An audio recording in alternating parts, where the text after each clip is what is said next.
Hello, my dear friends. Today I want to talk about army composition because in the Europa Universalis for group on Facebook, there's a question always, like every week, once or twice, what's the best army composition? And there's not one single best army composition you can have. It depends on your tech level, early, mid, or late game, the tech group, or if you're a European Muslim nation or actually a horde, and what nation you play. And I will go into that by loading some game thingies up. Like we go for early game first, and I will show you around a bit. Well, as you can see, we are France, which is weirdly enough here, 1,000 troops. Why ever? I don't know. We have 30 troops, and this is our biggest army. It's in point 2 at the moment. It's 21,000 infantry and 8,000 cavalry. Thing there. Here you see the actual multipliers. You can read it. This is a pure multiplier that determines how much damage the troops ultimately deal. Blah blah blah blah blah. This will increase with tech level. If you tech up for especially where we have it here, if you get the next ones, I can see them. And at the moment, all stats we have the Latin level infantry and the chevauche something. Flanking range and everything, that's in the wiki too. I will post a link in the description, everything, and show actually the site for you in a second to make some things clear. So we don't have in the early game, no cannons. The cannons come with tech level 7 it is, sorry. And we have at the moment this. As a European nation, we can have 50% cavalry, and we are fine. After that, we get this modifier, not supportive, something needed, and our army fights worse if you have over 50% cavalry. So this is actually quite fine. We can split this up in 2 armies, and it's perfect because well, some of these provinces they will suffer attrition here and here, as example, because the unit is so big. So we would just split this up, and this would still be fine. Not 50%, it's one third. I would actually not go to 50% because your units will die, and if you lose too many of your infantry, your entire army will fight not as good, worse. So that's all fine and funny. The thing being, you want as many cavalry as you can because it deals more damage here. Shock is just as double as much, and infantry has no fire though. So this has 0.75 divided through 2 because we have one fire phase and then one shock phase. And this is a value of 1. So this cavalry dudes make to do more damage. Just simple as that. The modifiers I come to in a minute or so. Actually, we can talk about this with France because France has no ideas for this. This is you have some. Countries like Poland, which has cavalry combat ability, which makes their cavalry much better, and Sweden has the infantry combat ability, as do has from Italy. I'm sorry again. France has of course a lot of other interesting stuff like discipline bonus here and the model of armies, but no combat ability. I will load up into another game there.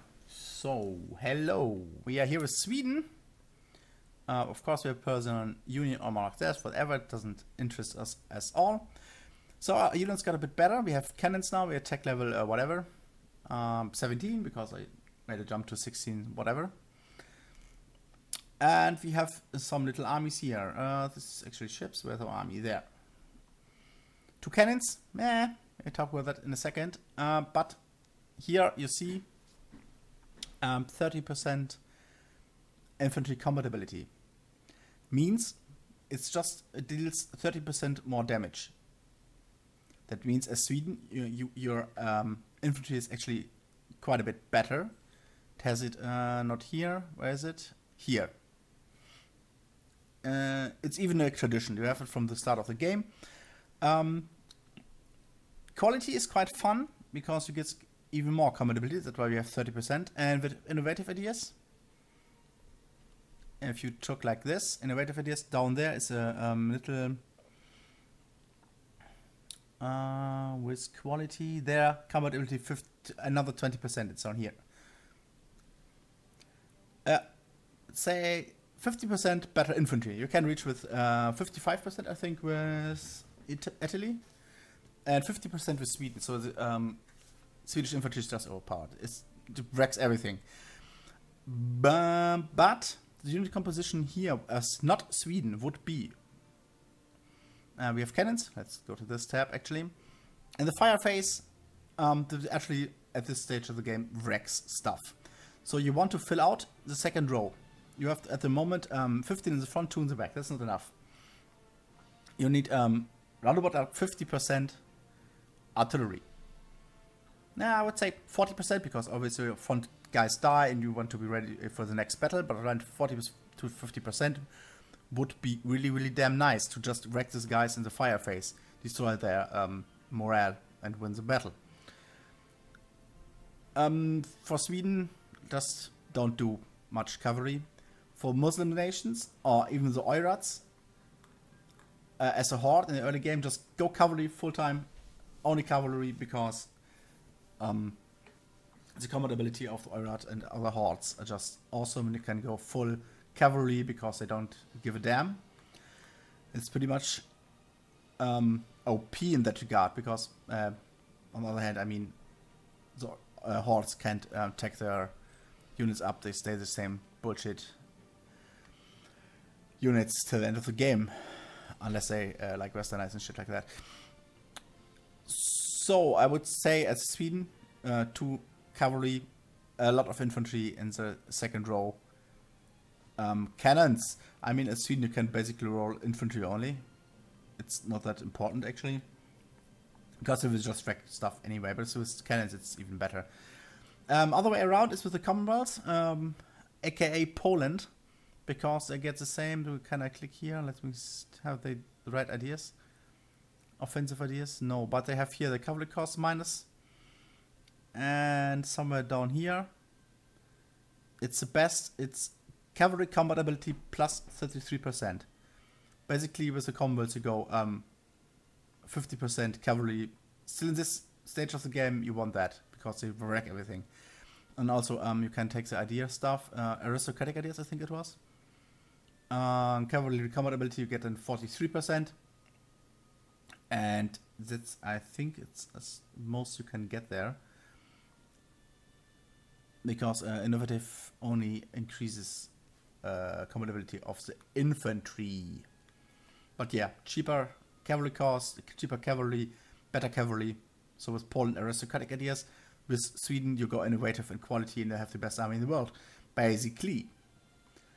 So the later the game, I will show that up actually in this tab here. I have that ready. Haha, look at this. This is beautiful. Yeah, blah, blah, blah. Fight, fight, fight, fight, fight. I want to show off not this. Somewhere have the armies. No, it's the wrong tab. That's bad. I think it's the flanking range explained too, which is Landwaffe. You should read that. It's a good read. It's not as complicated. Here the pips, military technology. I think it was. The cavalry ratio is here explained in technology. You can go 100% with the nomads, 80% with the Muslims, which is pretty good. Eastern 60%. I like this Eastern tech group. It's fantastic. It's really good. And was it here? No, it's tech. We'll be back in a second then to actually look for Jesus Christ. And hello. Here I found it. It's on the land units thingy. The pips, the actual ones. Like we are here with tech 17 or whatever. It's right in the middle. You have the offense, defense, and whatnot. Fire at the beginning. No fire here. Only shock for everybody. It's actually the infantry only, which is good enough for us right now. As you can see, they get at tech 12 fire rates, fire pips, which are actually then pretty decent. Same as like a shock value. It's basically the same. For the other guys got other, like Muslims get their stuff, which is slightly worse. You can have a look at this if you want to. The total pips of the units. The Western is a bit bad at the beginning, but then it gets is ahead. In the end game, well, the nomads stay here. No, here actually, the little blue line. So we want to go to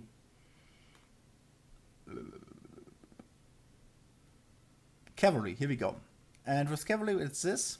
As we look at Western only, they don't get a big fire. We had like 3 or 4 pips in the fire with the fire and with the infantry. But shock-wise, they're still better than the infantry. So in the shock-wise, cavalry will be better. That means we have like here we can like take this. It's how many pips? It's 21 total pips. I'll write it down. And then go up to the infantry again. Napoleonic Square has 22. So the infantry is slightly better. We have here 4 and 3 morale. And we had here actually 4 and 5. So I would go with the actual infantry, more infantry in the late game. You can you have to actually look at this for your everything on your nation, like if you're Eastern or Muslim tech or whatever. But generally, the later the game, the better infantry is. So I have basically in that game of only like 2, 4, or 6 cavalry in an army, while I have in the early game when I can afford it 40 to 50% infantry. You can look at the cannons too. The cannons, of course, at the beginning of the it's cavalry. Never mind then. Yeah, the cavalry of the Western units is even worse. It goes to Tech 9. There we are bad with this. Us Westerners, I say. While the infantry gets better at Tech 4 already. 4, 5 even. It's just how it is. Yeah, I talked about Poland and Sweden. Yes. The percentage I talked about, mid and early game and such, I did too. So that's my list I worked over. So there's no best army competition. The thing is, at some point you want to conquer some forts. Like it's all full of fucking castles and such. So level 1. I actually can't see how many cannons you need to make it quicker. But many cannons to siege these things down. You need it. Otherwise, the later the game, the more cannons, the less cavalry. And depending on what tech level and nation you play as, it really depends. There's no right or wrong there. Just it really depends. Anyhow, I hope you enjoyed. Please like, comment, and all that stupid stuff. I hope you can help you with this. It makes the game much easier. Of course, I love you all. Bye bye.